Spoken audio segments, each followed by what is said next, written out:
বাংলাদেশ শ্রমিক কল্যাণ ফেডারেশন পাঁচলাইশ থানা চট্টগ্রাম মহানগর এর উদ্যোগে হামজারবাগ আজাদ কমিউনিটি সেন্টারে দোয়া ও ইফতার মাহফিলের আয়োজন করে। 23 রমজান শুক্রবার চট্টগ্রাম শ্রমিক কল্যাণ ফেডারেশন পাঁচলাইশ থানা সভাপতি ডাক্তার মোহাম্মদ আমির হোসেনের সভাপতিত্বে ও পাঁচলাইশ থানা সেক্রেটারি মনিরুল ইসলামের সঞ্চালনায় সভায় প্রধান অতিথি ছিলেন বাংলাদেশ শ্রমিক কল্যাণ ফেডারেশন চট্টগ্রাম মহানগর সহসভাপতি মকবুল আহমেদ ভূঁইয়া। বিশেষ অতিথি ছিলেন বাংলাদেশ জামায়াত ইসলামী পাঁচলাইশ থানা আমির ইঞ্জিনিয়ার মাহবুব হাসান রুমি। আরও উপস্থিত ছিলেন বিশিষ্ট সমাজসেবক ও 7 নং ওয়ার্ড কাউন্সিলর পদপ্রার্থী আনিসুর রহমান চৌধুরী, বাংলাদেশ জামায়াত ইসলামী সহ অন্যান্য নেতৃবৃন্দরা। আমরা এই মাহফিলের শুরু থেকে শেষ পর্যন্ত আমরা শৃঙ্খলার সাথে এই মাহফিলকে উপভোগ করব, এই আশাবাদ আপনাদের কাছে ব্যক্ত করে আমার উদ্বোধনী বক্তব্য আমি এখানে সমাপ্ত করছি।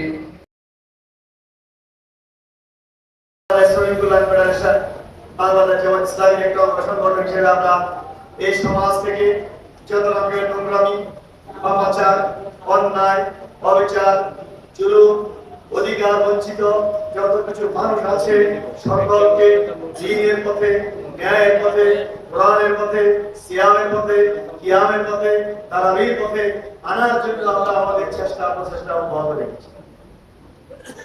সেই প্রচেষ্টায় আগে নিজেকে সংশোধন করতে হবে কিনা ভাই? আমরা আগে নিজে জান্নাত উপযোগী আমল করে নিজে একজন খাঁটি মুমিন, মুত্তাকি, মুহসিন, আল্লাহর পরিভাষায় ভালো লোকদের এই ভাষাগুলো কোরআনে আছে, হাদিসে আছে, ঠিক না ভাই? এই জাতীয় সকল ধরনের কাজ থেকে নিজে সুবিধার উপরে চাহিদা বেশি। এই নগরটা কেমন চাহিদা বেশি হওয়ার কারণে যারাই যেসব রাজনৈতিক দল তাদেরকে এইসব জায়গায় খুশি করতে পারে ভোটটা ওইদিকে চলে যায়, ঠিক না ভাই? আমরা কি সেটা পারি? আমাদের কাছে অর্থবিত্ত নাই, অত সুযোগ সুবিধা আমরা দিতে পারি না, যে কারণে ওদের কাছে আমরা ওদের সমর্থন পাই। তার উপায় কি? এটা নিশ্চয় কোনো একটা উপায় বের করতে হবে। উপায় হচ্ছে আপনি মানুষকে আদর্শিকভাবে মোটিভেট করবেন। যেমন আজকে যারা এখানে আসছেন, আপনারা কি কেউ টাকা পয়সার বিনিময়ে আসেন? কেন? আপনি আদর্শিকভাবে মোটিভেটেড। আপনি জানেন শ্রমিক কল্যাণ ফেডারেশন এবং জামায়াত ইসলামী বাংলাদেশকে একটা ইনসাফ এবং কল্যাণমূলক রাষ্ট্রের জন্য কাজ করতেছে, যেটা আমিও চাই, আপনিও চান, আমার পরিবারও চায়। এই জন্যই তো আপনি এখানে আসছেন। এইভাবে আমাদের এই বার্তাটা, আমাদের এই কথাটা আমরা যদি তৃণমূল মানুষের কাছে শ্রমিকের মনে পৌঁছে দিতে পারি, তাহলে ওই যে টাকা দিয়ে সুযোগ সুবিধা দিয়ে ভোট কেনার যে প্রক্রিয়া, ওইটা আস্তে আস্তে শুনিয়ে দেই বলো সত্যবাণী, শুনিয়ে দেই চলো সত্যবাণী, পথ বাঁধলেই দেই আমলে,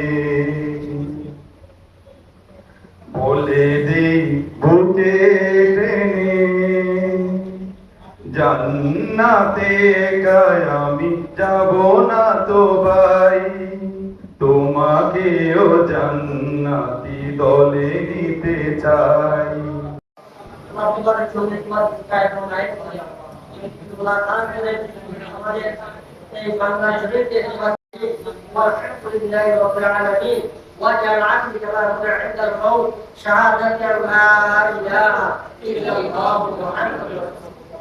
ইকবাল হোসেন, হৃদয়ে 71।